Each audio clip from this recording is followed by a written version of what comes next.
Bismillahirrahmanirrahim. Hari ini kita akan melanjutkan materi kita, yaitu kita masuk ke dalam materi tentang prinsip sangkar merpati. Jadi prinsip sangkar merpati ini sesuai dengan namanya dimulai dengan suatu kasus bahwa apabila awalnya dari merpati nih ya, ada 3 ekor merpati, tetapi hanya ada 2 sarangnya. Otomatis apabila kita ingin menempatkan ketiga merpati tersebut masing-masing ke dalam sangkarnya, di mana sangkar tersebut harus terisi semua gitu, atau tidak paling sedikit ada yang terisi, maka karena jumlah sangkarnya 2 dan burungnya ada 3, maka otomatis pasti ada salah satu sangkar yang isinya jumlahnya lebih dari 1. Nah, secara umum apabila ada N merpati terbang ke dalam M buah sarang, di mana banyaknya merpati itu dalam hal ini N itu lebih banyak daripada banyak sarangnya, maka paling sedikit ada satu sarang yang pasti berisi 2 atau lebih merpati. Ya, jadi ada yang berisi 2 atau lebih merpati. Nih di sini saya ilustrasikan merpatinya ada 5 ekor merpati. Saya gambarkan ini ke dalam bentuk fungsi gitu ya, di sini di mana fungsi yang ini isinya burung, yang ini isinya sangkar. Nah, misalkan burung yang pertama saya masukkan ke sangkar nomor 3 atau sarang nomor 3, kemudian merpati yang kedua dimasukkan ke sarang nomor 1, merpati ketiga dimasukkan ke sarang nomor 2, merpati keempat dimasukkan ke sarang nomor 3, merpati kelima dimasukkan sarang keempat. Dari sini kita bisa lihat bahwa merpati yang ada di sarang nomor 3 itu ada sebanyak 2 gitu ya. Jadi di sini kita bisa lihat bahwa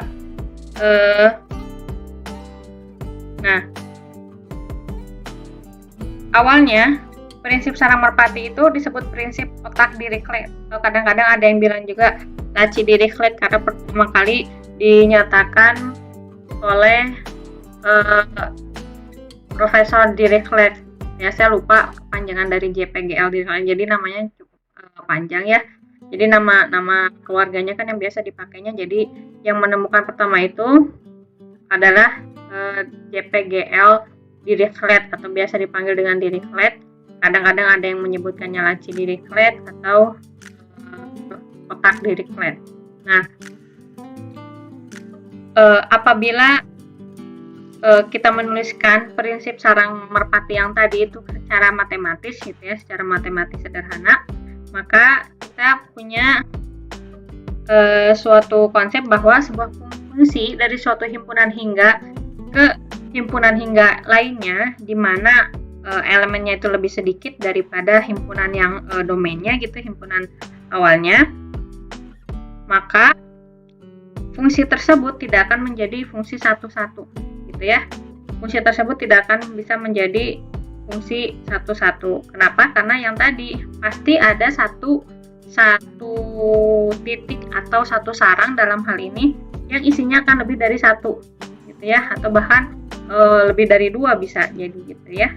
Jadi tidak secara matematis prinsip sarang merpati ini bilang bahwa apabila jumlah elemen dalam himpunan hingga gitu, dari jumlah elemen dari himpunan hingga itu lebih banyak daripada jumlah elemen di kodomennya, maka fungsi tersebut tidak akan pernah menjadi fungsi yang satu-satu gitu, karena setidaknya akan terdapat 2 elemen dalam kodomen yang memiliki tempat yang sama.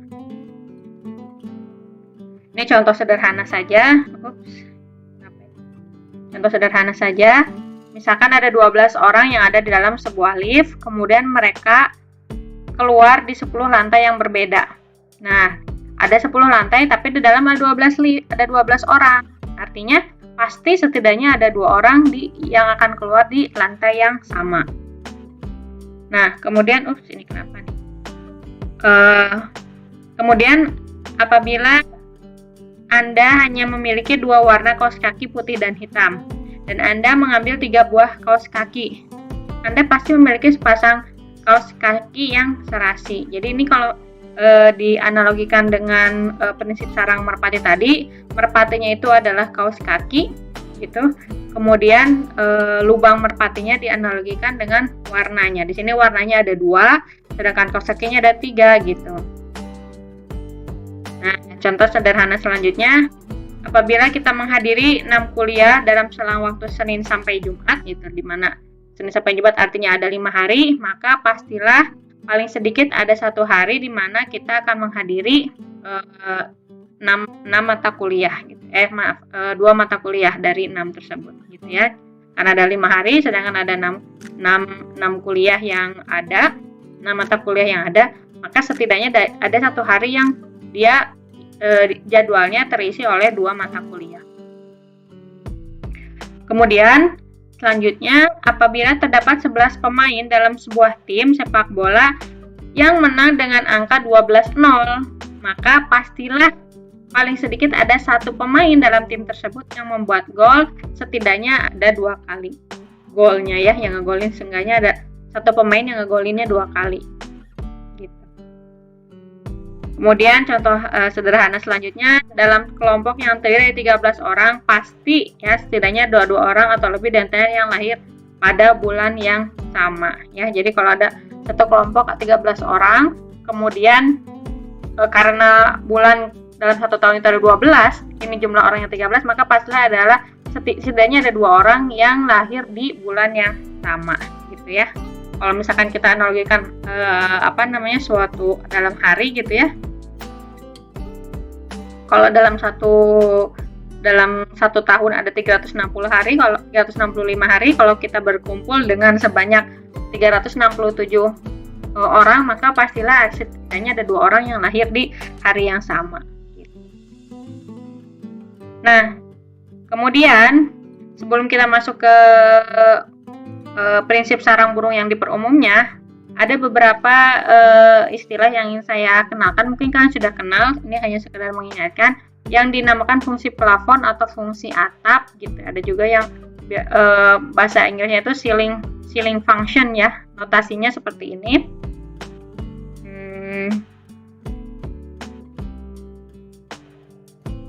Notasinya ini, jadi sesuai dengan namanya gitu, jadi seolah-olah dia kayak atap gitu ya, ininya di sini. Jadi kurungnya itu hanya di atasnya saja. Nah, ceiling function ini didefinisikan sebagai berikut. Untuk bilangan real X, ceiling function dari X itu sama dengan bilangan bulat terkecil yang lebih besar dari X atau sama dengan X. Artinya, misal saya punya angka 3,7 nih. Ceiling function dari 3,7 itu adalah 4, karena bilangan bulat yang terkecil yang lebih besar dari 3,7 atau sama dengan 3,7 adalah 4. Ya, jadi bilangan bulat. Jadi bilangannya harus bulat, integer, yang lebih besar dari atau sama dengan X. Di sini kan bilangan 3,7, sedangkan bilangan bulat yang terkecil yang dekat ke 3,7 adalah angka 4. Artinya ceiling function dari 3,7 adalah 4. Kemudian ceiling function dari 3 adalah 3 itu sendiri, 3,0. Kalau 3,1 itu adalah 4, gitu ya. Bilangan bulat terkecil yang lebih besar atau sama dengan X. Kalau 3,1 ini nih, ceiling function dari 3,1, bilangan bulat terkecil ya yang lebih besar dari 3,1 apa? Kalau 3 mungkin enggak. Kenapa? Karena 3 itu lebih kecil daripada 3,1. Artinya bilangan bulat terkecil selanjutnya yang lebih besar dari 3,1 adalah 4, gitu ya. Jadi kalau untuk pembulatan yang biasa kita kenal, kalau 3 di bawah 0,5 itu jadinya 3 gitu. Biasanya 3,5 dibulatkan jadi 3 gitu ya, atau 3,4 dibulatkan jadi 3. Kemudian kalau di atas 0,5, 3,6 misalkan, itu biasanya dibulatkan jadi 4. Kalau ini tidak ya, ceiling function ini. Nah, untuk 0 ceiling function-nya juga 0. Nah, ada satu lagi yang namanya floor function. Bentuknya sebaliknya gini ya. Floor function ini nanti akan kita gunakan di prinsip inklusi eksklusi ya. Jadi kalau floor function sebaliknya. Jadi kalau ini bilangan bulat terkecil yang lebih besar atau sama dengan X, kalau floor function adalah bilangan bulat terbesar ya, kebalikannya yang lebih kecil daripada X. Jadi misalkan saya punyanya ini mau cari 3,7. Nah, artinya floor functionnya adalah 3 ya. Yang ini juga floor functionnya 3. Kalau misalkan 3,1 jadi apa? 3 juga gitu. Jadi diambil kalau di bawah yang floor function itu kita ambil batas bawahnya, kalau yang ceiling function kita ambil batas atasnya gitu. Yang paling sederhana seperti itu ya. Kita bisa pahami bahwa seolah-olah kita mengambil batas atas dari nilai yang ingin kita cari, atau batas bawah untuk fungsi lantai atau floor function. Nah, selanjutnya untuk prinsip sarang burung merpati ini, sebagaimana ada bentuk umum dari permutasi, kombinasi yang kemarin kita sudah pelajari, prinsip sarang burung ini juga diperumum, gitu ya. Nah, konsepnya jadi seperti ini. Apabila N burung merpati terbang ke dalam M lubang merpati, dan untuk suatu bilangan bulat positif K, di mana K-nya itu lebih kecil dari N dibagi M, maka paling sedikit satu lubang merpati berisi K+1 atau lebih, gitu ya, atau lebih merpatinya. Nah, untuk sembarang bunyi prinsip sarang burung prinsip sarang merpati yang diperumum itu adalah sebagai berikut. Untuk sembarang fungsi F yang tadi ya, dari himpunan berhingga X dengan N anggota ke himpunan berhingga Y dengan M elemen, dan untuk sembarang bilangan positif K, apabila K-nya itu lebih kecil daripada N dibagi M, maka akan terdapat Y di Y sehingga Y adalah prapeta dari setidaknya K+1 elemen berbeda dari X, gitu ya. Nah, apabila kita mau mencoba memasukkan K merpati ke dalam N lubang, sehingga setidaknya harus ada sebanyak ceiling function dari K per N merpati yang ada di beberapa lubang. Kita lihat permasalahannya ya. Nih, ini contoh sederhana saja. Misalkan ada 100 orang ya. Kemudian dalam 1 tahun itu ada 12 bulan, sehingga dari 100 orang itu setidaknya akan ada 9 orang yang lahir pada bulan yang sama. Dari mana angka 9 ini? Yaitu 100 dibagi 12. Floor function dari 100 dibagi 12 itu adalah 9. Gitu ya. Oke, selanjutnya. Di antara penduduk X yang jumlahnya 2 juta orang, apakah pasti ada paling sedikit 2 orang yang mempunyai jumlah rambut kepala yang sama gitu? Sebagai catatan bahwa jumlah rambut manusia tidak lebih dari 300.000 helai. Artinya di sini ada 2 juta orang ya. 2 juta orang di sini jumlah rambutnya 300.000 helai. Artinya sudah pasti paling sedikit ada 2 orang yang mempunyai jumlah rambut kepala yang sama. Kemudian di dalam kelas dengan 61 mahasiswa, setidaknya ada 13 mahasiswa yang akan memperoleh nilai yang sama. Karena nilai itu ada 5 macam ya, A, B, C, dan E gitu ya. Maka dari 5 nilai ini, sedangkan di situ ada 61 mahasiswa, akan ada setidaknya 13 mahasiswa yang akan memperoleh nilai yang sama. Nah, selanjutnya, jika penduduk kota Cimahi berjumlah 1,5 juta jiwa, buktikan bahwa terdapat paling sedikit 7 orang yang mempunyai inisial nama depan dan nama belakang yang sama serta memiliki tanggal lahir yang sama, gitu ya. Nah, di sini saya pindah ke sini. Tadi yang diketahui apa? Penduduk Cimahinya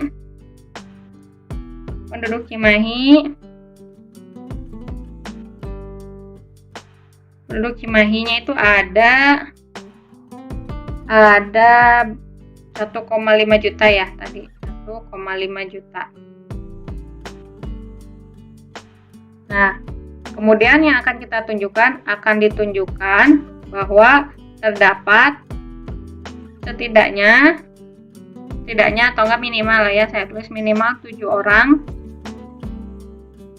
yang memiliki, yang punya inisial nama depan, kemudian inisial nama belakang,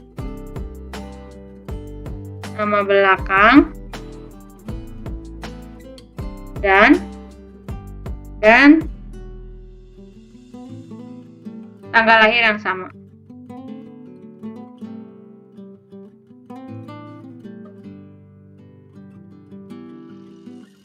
Kalau prinsip sederhana dari sarang burung itu kan setidaknya ada dua yang sama gitu ya. Nah, yang perumumannya itu bisa membuat penghampiran atau pendekatannya lebih ini lagi ya. Jadi kalau dari sini kita bisa tahu setidaknya pasti dari 1,5 juta orang pastilah ada 2 orang yang punya nama depan, nama belakang, dan tanggal lahir yang sama. Nah, gimana caranya supaya kita bisa menerapkan prinsip sarang merpati yang diperumum ke dalam permasalahan ini? Yang pertama adalah sebagaimana halnya di prinsip sarang merpati itu kita memerlukan yang akan dianalogikan sebagai sarang dan merpatinya. Nah, sebelum ke sana kita lihat dulu yang akan jadi sarangnya itu yang mana. Yang akan jadi sarangnya itu adalah banyaknya kemungkinan ya. Jadi banyaknya sarang itu dianalogikan dengan banyaknya kemungkinan orang dengan inisial nama depan, nama belakang, dan tanggal lahir yang sama. Sedangkan banyaknya merpati itu dianalogikan di sini sebagai banyaknya penduduk Cimahi. Nah, pertama artinya yang harus kita cari adalah berapa banyak kemungkinan inisial nama depan, nama belakang, serta tanggal lahir. Nah, kita buat berapa tempat deh? 3 tempat ya, inisial nama depan, nama belakang, dan tanggal lahir. Untuk inisial nama depan, kita punya berapa huruf alfabet? Ada 26 kemungkinan di sini pengisiannya ya. Untuk nama belakang juga ada 26 kemungkinan. Untuk yang terakhir, tanggal lahir yang sama, artinya dalam 1 tahun ada 365 hari. Di sini ada 365 kemungkinan pengisian tempatnya gitu ya. Artinya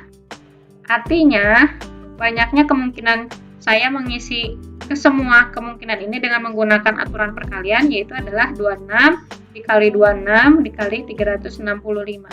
Ini yang dijadikan atau kita misalkan sebagai banyaknya sarang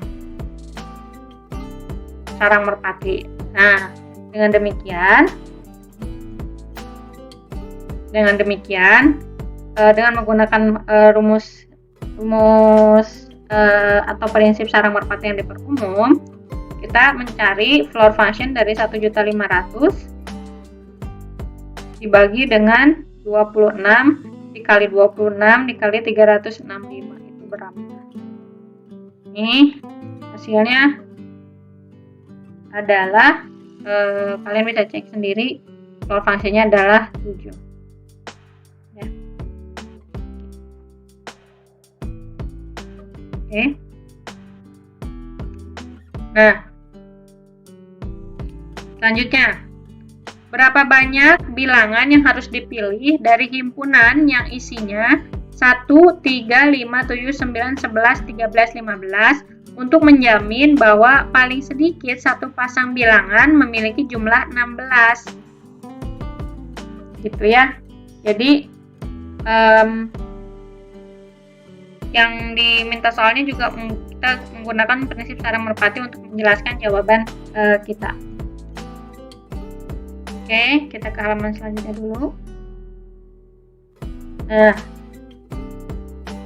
pertama yang diketahui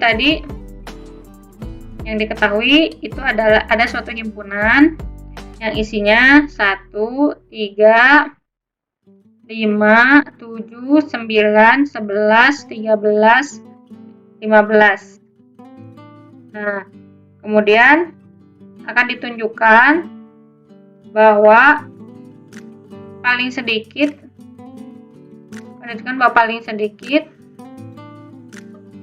satu pasang bilangan mempunyai jumlahnya 16. Oke. Nah, sebagai gambaran kita ambil contoh ya. Coba pandang. Kita ambil contoh seperti apa sih maksudnya? Yang dimaksud itu adalah kita bisa membentuk subhimpunan dari himpunan ini yang terdiri dari 1 yang jumlahnya harus 16, 1 dan 15. Kemudian apalagi 3, 13. Kemudian 5, 11. Selanjutnya 7, 9. Ya. Nah,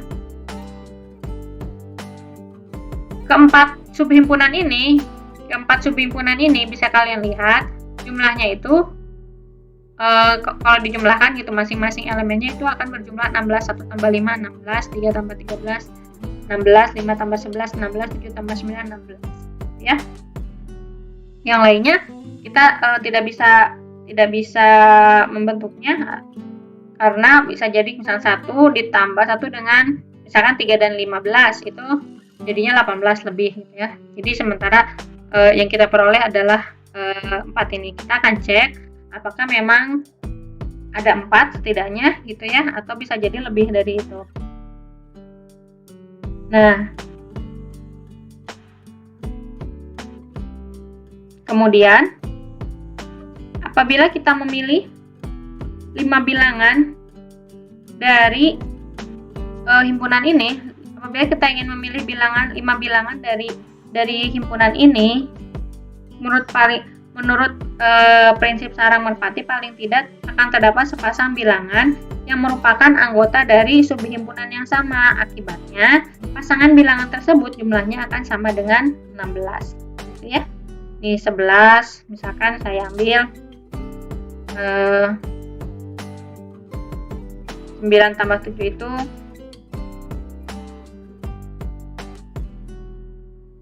9 tambah 7 kan sama aja dengan 7 dan 9 ya. Gitu. Kemudian dan yang lainnya. Bentar, ini ada error. Oke.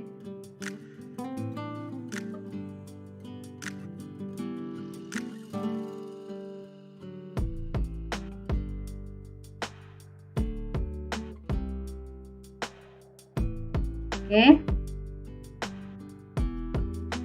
Nah, dari sini bisa kita lihat bahwa ada 4 pasang yang bisa kita buat karena memang himpunannya masih sederhana. Ada 4 pasang himpunan atau subhimpunan dari ini yang apabila kita jumlahkan elemennya itu ada 16. Nah, bagaimana menjelaskan hal ini? Bahwa ya artinya dari sini kita sudah bisa lihat bahwa memang terbukti bahwa setidaknya memang ada satu pasang yang jumlahnya 16. Kan di sini yang dia minta adalah setidaknya paling sedikit ada satu pasang, artinya eksistensinya saja yang penting ada. Nah, kenapa bisa dilihat seperti itu? Pertama karena dari jumlah atau jumlah elemen dari himpunan ini dia ada berapa? 1, 2, 3, 4, 5, 6, 7, 8. Ada 8 elemen. Sedangkan yang ingin kita buat ada berapa? Ada 2. Jadi satu pasang itu kan 2 bilangan ya. Ada 8, kemudian dibagi dengan 2 sarang gitu. 8 dibagi 2 jadinya 4. Ya, artinya kita punya setidaknya 4 buah subhimpunan yang apabila dijumlahkan elemennya dia akan menghasilkan 16 gitu, ya. Oke, selanjutnya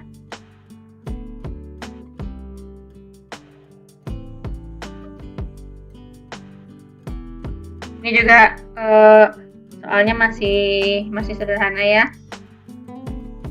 Misalkan ada laci yang berisi selusin kaos kaki coklat dan selusin kaos kaki hitam yang didistribusikan secara acak, atau yang disimpan maksudnya ya, yang disimpannya secara acak gitu, enggak yang hitam-hitam coklat-coklat gitu. Kemudian pada saat listrik padam, berapa kaos kaki yang harus diambil untuk memastikan bahwa di antaranya pasti terdapat sepasang yang sewarna.